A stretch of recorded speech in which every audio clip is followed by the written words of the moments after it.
Hello, everybody. Welcome back to the conversation series. I am thrilled today to have Taylor Zansberg here with me. She's a digital marketing strategist, she's a content producer. Um, I love the words that she uses to describe herself as funky and innovative, and I'm so excited to have Taylor here with me today so we can hop into her world and her mind. So, Taylor, thank you so much for taking the time and joining me today. Yeah, thank you so much for having me. I'm really excited to be here. Yes, yes, absolutely. And I want to go ahead and hop into your marketing mind. And there are so many, like I said, funky and innovative are just a couple ways you use to describe yourself. But one of the other words that I loved was ultimate matchmaker. And when doing my research on you, like bringing people, brands, and opportunities together, I just want to dive in and from a marketing perspective, how you approach those different categories and what your approach and process looks like. It's hard to describe. I guess I'm going to start with like something that I did this past weekend, which was I invited a bunch of women to my apartment that I barely knew. I met each of them in different contexts. None of them knew each other, and I invited them all to my house. And the whole time they were like, "What was the criteria for getting invited?" Because like I BCC'd everyone. Which made it intriguing, but I was like, really, I'm just trying to protect your privacy because none of you know each other. I don't really know you guys Right. that well. And it was really cute because they were like, well, what was the criteria? And I was like, I don't know. And like the first thing that came to mind was like the vibes, which sounds like, I don't know, like maybe a little hokey, but I was like, literally, it was the vibes. Like I got a vibe from you and like the way we connected and the way we were able to like, not banter, but like talk Right. back and forth and they each one was more interesting than the next. And like I kind of gave intros and then people found things they had in common. So that's like one thing. Um, and then I guess it's just like being authentic and genuine, which is something I like pride myself on, but like I open up to people and then they seem to be comfortable opening up to me. So I learn things that maybe they don't ordinarily share with someone. And then that helps get my brain going of like, oh, this person, like another example is a friend of mine that I met in Lucknow, India in 2012. We were volunteering together for 6 weeks. He now lives in Mumbai. He Okay. was in New York for a couple days. We hung out. And then that night I got home, and this guy that I know from 2014, who used to be a former executive of MTV, posted that he was in Lucknow and that Okay. he's from Lucknow. And I was like, oh my God. And my friend happens to be running a startup out of Mumbai. And I was like, this guy is like uniquely positioned to introduce him to people that could help what he's trying to do. Even though it seems on the surface like they're doing completely different things. Like he's in music, my friend's doing like more like social impact and Yep. like uh international development work. I'm like, no, there's like a connection. And so I connected them. Um, so yeah, I don't know. I'm very passionate about it. I love that. I love that because I think community as we get older is taken granted for, and whether it's that simple connection or something like you were talking about, the first example of bringing together women in your apartment, like there's connections all over the place, and I think community is something that can never be taken granted for. But I love that you do that and you have those connections all over the place. Yeah. I want to start from your very beginning and how you got into marketing to begin with, because what I loved about some of the things that you've done, you've covered the Tony Awards from the red carpet, you've launched the Durham Performing Arts podcast, which was 12 episodes backstage, but you've done so many, like, I hate to say the word cool, but so many cool things. How did you get into this creativity marketing world? So honestly, I fell into it, but I'll explain. So I went to like a very competitive high school where everything was chosen for me. So then when I went to college, I didn't realize that I was looking for something completely different, but I ended up doing something completely different. I went to Sarah Lawrence, which was very progressive and liberal. You could study whatever you wanted. There were no general education requirements. So I did that. I studied everything. I took the Hebrew Bible my freshman year. I read the entire Bible. I took philosophy, psychology, biology, neuroscience, screenwriting, jazz music, like you name it, I did it. I farmed one summer. I worked at a fashion industry, like in their production, like where, like in their like factory one summer. So I'll just say I had no idea what I wanted to do, and I just knew I wanted to learn, and that was a great place to do it. And then I think the biggest thing Sarah Lawrence taught me was like critical thinking and being resourceful. So like if there was something I didn't know, they really taught me to like do the research and figure it out. And so I wasn't trying to do digital marketing. My senior year in college, I was like, oh God, now what? Like I didn't have a plan. And like when I went into college, I thought I wanted to be a singer or a doctor. And Okay. so I was gonna take biology and voice to figure out which one I wanted to do. Yeah. I think that I didn't do either my freshman year because biology got registered like overbooked, and so it wasn't based on merit or anything. It just got overbooked and over registered, so I didn't get into that. And then I was too nervous to try out to sing, Yeah. which was silly because it wasn't about how good you were or anything. It was like just to pair you with a teacher that like would be good for you. Anyways, junior year, I lived those dreams. I took biology. I was in a jazz band, but then I realized like just from biology, like I didn't really love sciences. And I was like, I think you kind of have to love science to do medicine in some capacity. Um, and so then yeah, I just kept studying different things that interest me. I love writing. And then my senior year of college, I got on Twitter because I thought it was really stupid. I just was like, this is dumb. Like, why are people posting random stuff like I don't care about? But I was like, let me just see. And then I was like, oh wow, this is actually at the time it's changed obviously now, but it was a very powerful tool. It still is, but in different ways. But I used it to network and I used it to like kind of stalk people that I loved and find out where they were giving talks and like go to those talks and meet them. And then a lot of opportunities for me came through Twitter. So one was I like fell into a Twitter chat, which I don't even know if they exist anymore. Basically, it's like a hashtag where people are commenting on a hashtag. And there was one that I fell into about like creative careers and like creatives. And it was at the time a company called FindSpark, and they were hiring interns. And I ended up getting an internship with them in social media and like events marketing and community outreach. Yeah. And so that was like my first jump into the world of digital marketing. And like I really credit Emily Mithner, the founder of that company, who at the time I think was like 26 or 27, with like training me to do what I do now. It's evolved what I do now, but like she gave a good foundation. And then another thing that happened from Twitter was I posted my Tumblr link, which also shows you how long ago it was. I had a Tumblr at the time called My Musings on the Post-Grad Struggle. Okay. Basically, I was just very discouraged. Like I was applying for lots of jobs and not getting anywhere. And like I kept like applying for entry level jobs and then being like, you need more experience. And I'm like, it's an entry level job. Like, how can I get more experience if you don't? And I did internships, so it wasn't like I didn't have experience. But anyways, I posted this Tumblr, which was basically just a place for me to post inspiration. Like I did like kind of I'm known for like cheesy quotes, but I love like inspirational quotes. So I Yes. would post like graphics with that. I also interviewed some people that were post grads about like their journey and how they did it. I shared like some of the stuff I was doing. Like so it was a little bit of portfolio. So like I was volunteering at this organization I was obsessed with called DoSomething.org. Anyways, I linked my Tumblr. The next day, literally, this guy messaged me on Twitter and was like, "Hey, where in the world are you? I have a job for you." Or like I saw your Tumblr and it really resonated. It was something about my Tumblr, and I was like, what? I was like, this is spam. But I responded because I was like, whatever. And it was real. And it was a guy in Baltimore that was running a company called Talking Good, which I also don't think exists anymore, but they were a PR company, but PR to them stood for citizen, but no, public recognition. Okay. Public recognition. And they publicly recognized citizen philanthropists. Okay. Okay.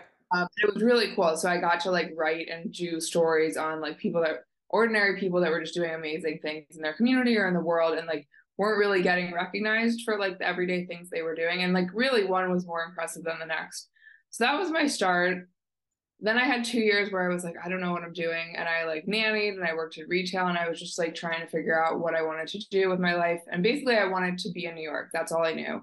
Okay. And I was nannying for this guy in New Jersey, and he was like, "You should apply for this job in Durham." And at the time, I was like, "Ew, Durham!" Like I didn't know anything about Durham, but I was like, "I have to be in New York. Durham's in the South. That's not New York." And I was like, I don't know. I was young also, so I like was jaded, a little more jaded at least than I am now. And he kept pushing me, and for 3 months he was pushing me, and I was like, I don't know. But then finally, after 3 months, I was like, you know what? What the hell? I'll apply. It's one more job. Yeah. And I applied, and that week, my future boss at Deepak was in New York seeing Broadway shows. So I had an in-person interview with her, and it was actually very interesting, and the job was interesting. And they ended up flying me down to Durham and like showing me everything. And it was like, it was very funny because it was like, here's where you could get your hair cut, here's where you grocery shop. And I was like, what? Like, so they were helping me envision what my life could look Yeah. like. Yeah. I was like, this isn't so bad. And like, I ended up getting a job offer in New York at the same time. It was for my dream job. Like, I literally wrote the job description. And it was, I don't know, like maybe $5,000 more than what I was being offered in Durham. But I was like, it's $5,000 in New York is nothing. Like, it's just like I'd be living at the time. I was like, I'd be living with my parents, or I'd be living in an apartment in a basement. In my head, I was like 3 hours from the city with 12 roommates, and I was like, I don't want to do that. Right. So I was like, you know what? I'll do Durham. I'll give it a year. We'll see what it's like. And I loved it. I still love it. I go to Durham all the time. I have a huge community down there. And it was great. There were periods where I was trying to get to New York and it wasn't happening. Yeah. And then finally, through a series of strange events that I can tell you that story if you'd like, but I ended up in New York. Yeah. And I mean, you were with Deepak for 6 years, correct? Like Yeah, it yeah, wasn't almost. a short, it wasn't the years Yeah. that you had planned. No, because my goal or my promise to myself was like I had to give it a year because I was like I had never lived like real like I'm from New Jersey. I went to school in New York, so I was like I'm going to somewhere I know no one, I know nothing about the area, and I was like if in 3 months I'm miserable, like I don't really think that's fair. Like I need to give myself enough time to like really establish a community and like grow. And I feel like almost immediately I loved it. Like I actually have a very vivid memory of like writing a journal entry and being like, this feels easy. Like this feels like a shortcut. Like, is this real life? Because life in Durham to me is a lot more easy than life up here. Like it's just, there's just, I don't know. It's the pace of living and the quality of living. Like it's just very different. And like here, though I love it and my friends make fun of how much I love New York, like it's hard. Like just getting groceries, doing laundry, like everything is like there's more friction to do everything. Yeah. There's an extra step. Yeah. There is. Cost easily. Well, we're thrilled that you have a community down here in North Carolina. Yeah. It's been cool to see, like, even when I go back, like, just all the new restaurants opening, That's new apartments, new hotels. And, like, my best friend is in Durham and has a house there. So, like, very much still connected with what's going on in Durham. And I follow the Instagram account. So I see sometimes I know things before she does. She's like, how do you know about that? I want to get into I described you as one of the words that I saw all over your social media is funky. Why funky to describe yourself and your creativity and your style? Yeah. So it's interesting. So when I got on Twitter and I had to make a username, it was very like I didn't really think about it. I was just like funky innovator. Like it just came to me. And it is an interesting term because funky, at least I've gotten interesting feedback. There was a professor that I was talking to once and he was like, funky sounds farty. Like it sounds old. Like that's not cool. And he was an old man. So I was like, I don't really know if I can trust you on what's cool. And I agree. Like I don't know if I agree with him, Right. but so anyways, but to me, what it means is like a little different, a little edgy. But it also I use the two words together, funky and innovator or funky and innovations. And to me, that means like things that you maybe wouldn't normally put together, but like when I do, they work.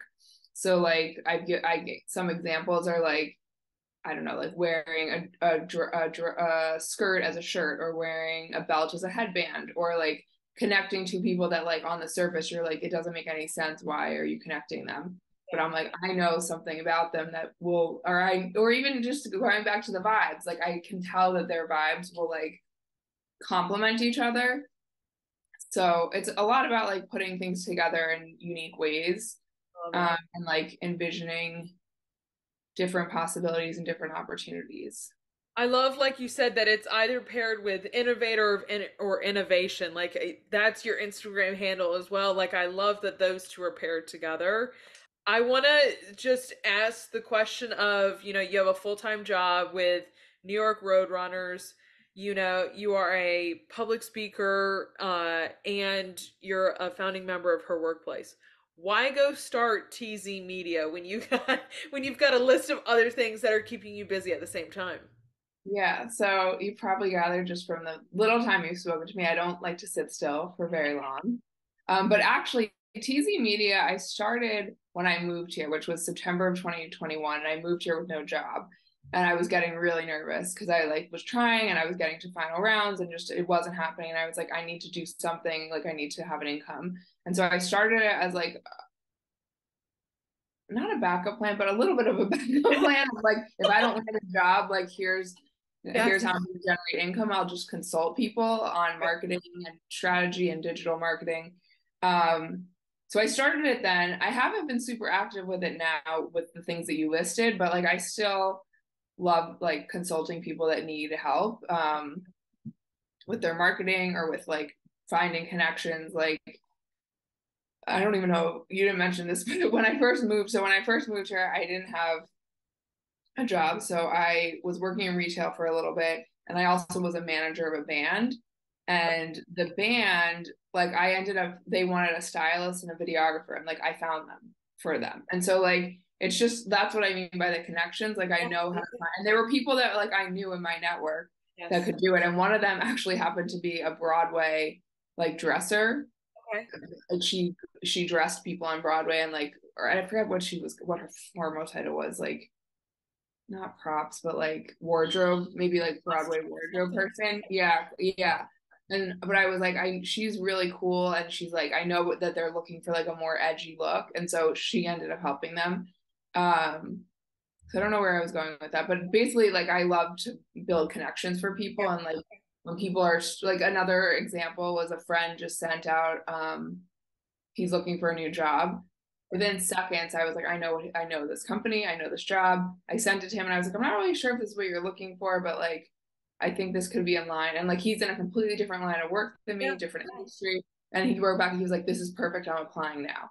And so I'm like, that's just something I do very naturally. So that's why TZ Media is because I like to do these things on the side and organically. Like I don't always have to get, I often don't get paid for it. I just enjoy like specifically the connection stuff.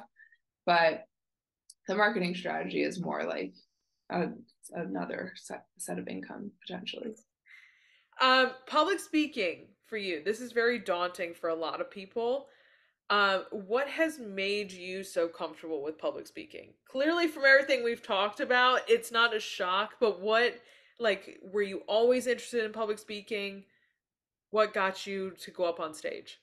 So the public speaking is honestly a newer thing, and I haven't really been doing it a lot. I have done it specifically when I was at DPAC. I was on the Spring Road League conference through Broadway League. I was on a panel there.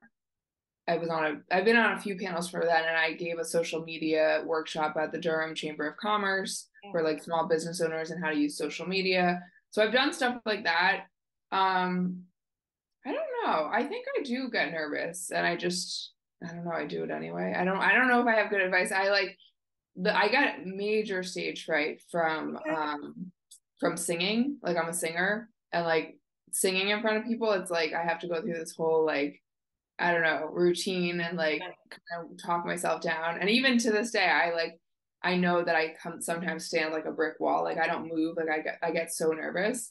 But when I'm talking, especially about something that like I'm quote unquote an expert in, like that is helpful. And I do a lot of preparation. Like I have notes and I think about what I'm gonna say usually. I've had the old trick of just imagine everybody naked in the crowd. I'm like, that doesn't work. Like you have No, no, oh, yeah. Yeah, I think it's just like feeling prepared, feeling comfortable. I completely like I'll get up and I'll like black out and I'll come off stage. I'll come out of a presentation. I'll be like, how'd that go? Because I don't even remember what I said. I have no idea what just came out of my mouth when I got up there and did that. Yeah, no, I get it. It's daunting. Her workplace, because I saw your post on LinkedIn. I'm so excited. Can you introduce first just what her workplace is to everybody, and then why you made the decision to become a founding member of her workplace? Yeah, so it's an awesome new community for women and non-binary people. It has a physical space in New York. It's hopefully going to have more than one, but right now it took over the former wing, which was a co-working space for women in Bryant Park. It's a beautiful space and like it has all the furniture that was there. It's like very it's just beautiful. The colors, like it's very feminine and like built as a place to be comfortable for women and non-binary people. Like it has like rooms for women to pump, like breast pump milk, and it has um like meeting rooms and like it's a great space. Why I got excited by it? It's funny. I think I found it through LinkedIn, and the founder posted a post that ended up going viral. And it was basically about how she didn't get into Chief, which is like a very exclusive membership. I think it's like $7,000 to be a member. And she was just really upset about it. And she was like, this needs to change. Like, there needs to be a place that's accessible to more people. And like, I'm going to do something about it. And so she started her workplace, and I went to all her like pop-up events this summer. She didn't have a physical space, but somehow she was in real estate before she did this, and so she got in touch with uh, the landlord of the former wing space, and they were I think like they wanted someone to use the space because it was just sitting there vacant, and so they let her use it. And she did these events that were just really special. Like she's very good at asking questions that pull out like deeper answers, and it was a lot about like empowerment and career development. Um, yeah, it was neat. Like takeaway for me was there was this one woman who was really high in her career, like worked her way almost to the top, and like she wasn't bragging, but she had like 12 master's degrees, something crazy. And I was just like, what? But she was just like, I just have a thirst for knowledge. Like I just want to learn more and I really enjoy it. And like she said something that really hit me, and it was like a degree is better than any new dress. And I was like, I love that because I definitely am someone that's prone to like buying shoes or dresses. And I was debating about this grad school program, and it was $75 to enter it. And I was like, I'd spend $75 on a pair of sneakers and not even like think twice about it. And I was like, why am I, but also a grad school program costs a lot more than a pair of sneakers Yeah. overall. But anyways, after hearing her speak, I was like, you know what? I'm gonna do it. I'm just gonna apply. I'll just see. I ended up getting in, and but that was just really empowering to like, because I think the other thing that was holding me back was thinking like, well, if I got this, this is all I can do. Like this, I have to be sure, like this is what I want. But I was like, no, if I decide I want to get a PhD in like 5 years from now, like I can do that too. Like, so it was just seeing like different career paths and opportunities, and even like a lot of the women on one of the panels all wanted to be in New York, but it was interesting. A lot of them were international. So their path to New York was not linear. Like they worked in Dubai and then London, and then somehow they got rerouted to New York. And that was also just inspiring because I was like, I've never thought about working in Dubai or like London or anywhere really because I was so dead set on New York. But I was like, wow, I guess I could work somewhere else one day if I wanted to. So that was kind of inspiring. But anyway, so when she opened the space, I wanted to be involved in any way I could. I would love for these to be far and wide because I think, there are so many co-working places now today, especially with such a remote world that we're in. But I think that having the the purpose for women and non-binary or whatever it may be, like having pumping rooms like you said, or things that are very specific to moms or whatever it is extremely important because I think it's overlooked. I think we've made great strides to get to these places up where we can support moms and a bunch of other people, but it's cool that these are popping up now and getting more traction and spreading far and wide. Yeah, it's very cool. And like having space in New York is like a hard thing. Like not a lot of people are looking for space. And like I found an event space that I love. It's $10,000 to rent it. And I'm like, so it's just like to have a space is huge. And like that will help like build community and bring people together. And that's also part of it. It's just like the people I've met through the space have been fascinating and are very cool. And like some of them have become mentors of mine. And so that's been really neat. I want to ask you really quickly because we've been talking about it. You're an active learner outside of doing programs and things, but like how do you keep your hunger for learning? What does that look like for you? What are you doing on a daily basis? Like when you have a topic that you're interested in, what are you doing to learn more about all these different things? It's a great question. Google all the time. I'm kidding and not kidding, but seriously, I Google a lot. Totally. It's funny because if I don't know how to do something, I'm like YouTube. Yeah, no, Let I've me been YouTube Googling. real I've quick. been Googling a lot. But also like I'll look up courses. Like if there's something I want to learn, like I'll try and find a course on it. Um, and I want to read more than I do. I'm currently reading a book called The Artist's Way, which is like about like kind of like a spiritual recovery esque like through creativity, and I'm loving it. Like it's been really really powerful. Like it gives you two assignments that you do. One is morning pages where you wake up and the first thing you do is you write three stream of consciousness pages, which sounds like a lot, but I actually spring out of bed and I'm like excited to do it, and it's like a brain dump. It's very like it just comes out. This morning it was a little harder, but usually it just comes out and I'm like, wow. And you don't have to think about punctuation. It doesn't have to flow. Like it could be like, I need to buy groceries. Right. I have this big deadline today. Like I love that. And then you also are supposed to take yourself on an artist date, which I've been struggling with. It's once a week, you take yourself out on a date. And the thought is like your artist self is like kind of like your inner child. And so like you nourish it by giving it what it wants, not what it thinks it should do. So like if you think you should go to an art museum, but really you want to go to see a movie, go see the movie. And it's just like about building that relationship with yourself and like feeding it with what it needs. That's just been, I don't know why that's been so hard for me. Part of it is because I'm busy. I go to events like almost every night after work on the weekends, Yeah. sort of block time for just me because that's the thing. Like you can't be with anyone else. It has to be by yourself. It's a little challenging, but I think I did it at least once so far. I've been doing this for like 3 weeks, and one week I was like, okay, we're going to a coffee shop and we're gonna write, and like Cool. that was the date. I love that. I love that though.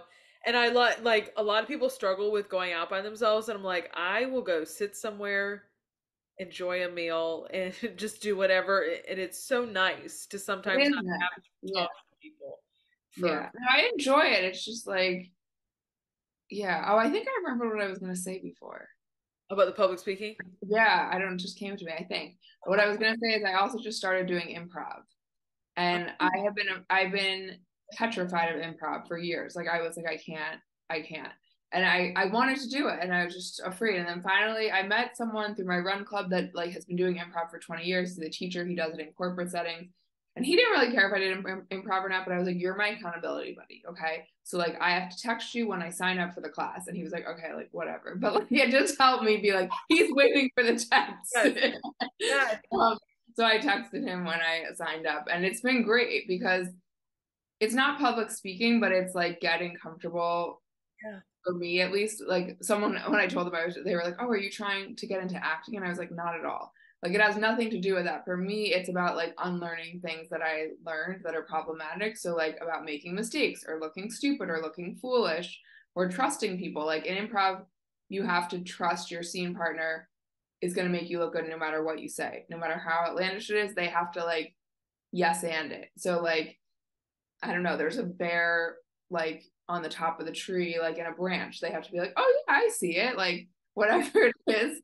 So that's also I think helped a little bit, just getting comfortable being in front of strangers and like sharing. And some of it is like you share your story. Some of it is real. A lot of it is made up. But I think that also has been like a good muscle to like stretch in the public speaking realm. That is something that terrifies me is improv. I'm like, I can kind of spitball really quickly, but having to like It's that scary. It is scary, but I'm like it's teaching me one to like kind of relish in uncertainty because like some of the exercises you get up there, we had one where we were standing back to back and we had to make a face and like the people in the audience saw we were making like or like a weird whatever and then you turn around and you see what the other person's making a face and you have to like start the scene from there, which is so funny because like you might be like look like you're crying and they might be ecstatic with joy and then you have to be like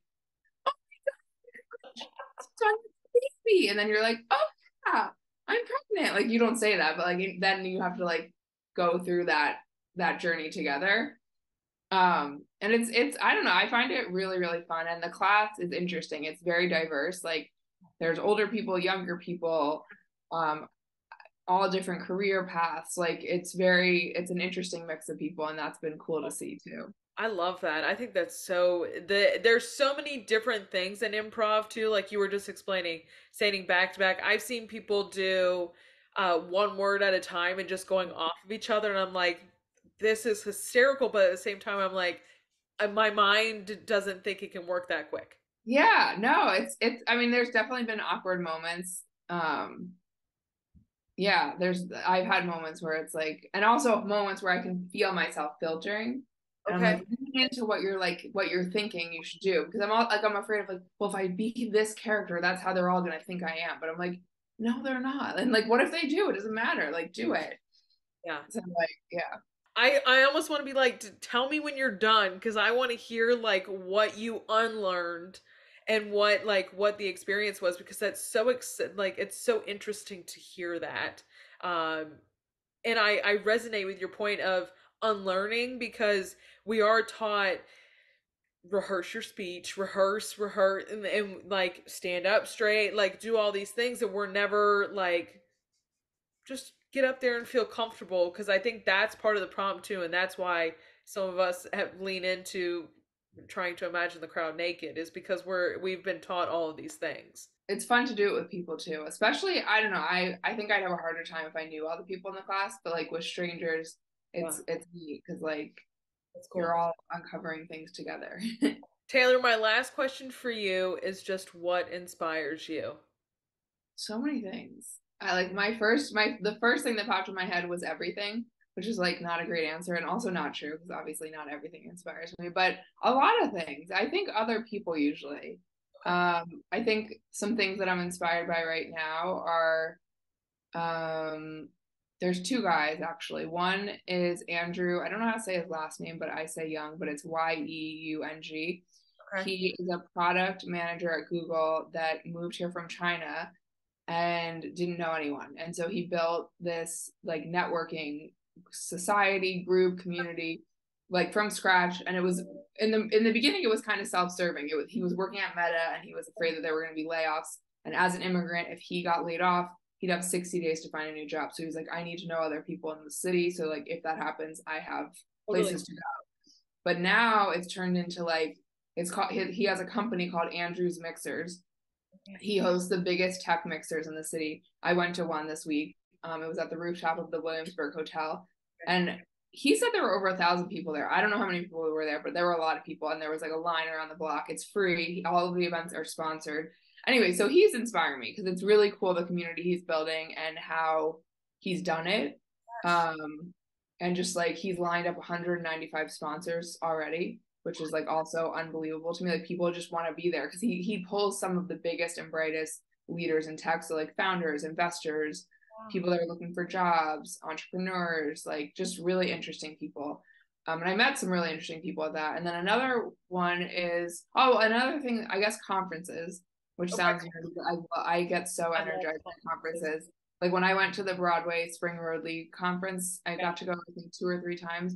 Every time I was like Yeah. so inspired. Like I could wake up super early and stay up super late, which I don't recommend doing, but I was just like so energized because like I was waking up early to like do my work for Deepak, then go to all the sessions, then you go out to a Broadway show, then you see it, then you go to an after party, and you're just like Go, running, go, running. go, But go. I would come back with so many new ideas and so many new things that we could try. And so recently I went to a conference by B&H, which is like a huge video and photo store up here.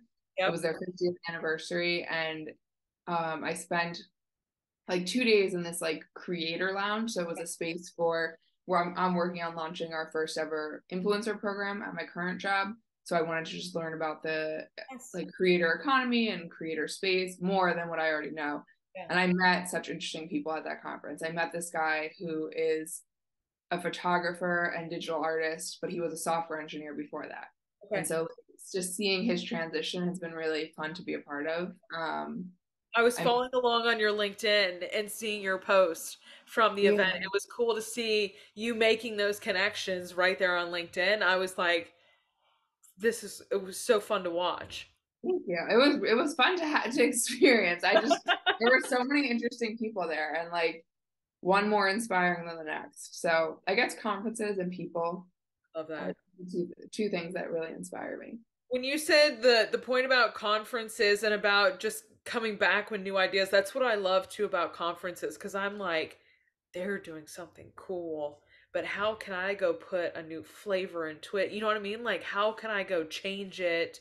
Like funky innovation, funky innovator. Like how can you take that and go put your own flavor on it? That's what I love that about conferences too. I come back with so many ideas and so many things that I want to go do. I love hearing all the people speak too. I'm like, I just want to sit here and soak up everything you're about to stand up there and talk about for the next hour. Yeah, I met the speakers were also really impressive and amazing, and Yeah. that was cool. Yes. Yes. Taylor, I can't thank you enough once again for joining me late on this Friday, and taking the time and just let me dive into your marketing mind and all the cool shit you get to do on a pretty weekly and daily basis. So I just appreciate it so much. Yeah, thank you for having me. This has been really fun Yeah. and good to talk. Yes, absolutely. And if you guys do not follow Taylor, please go follow her Instagram, her LinkedIn. Like I said, you can watch her making connections and at all these different events and part of these communities yourself on her LinkedIn. But just Taylor, thank you, thank you, thank you. And as always, I will see you guys back here next time. Bye, y'all.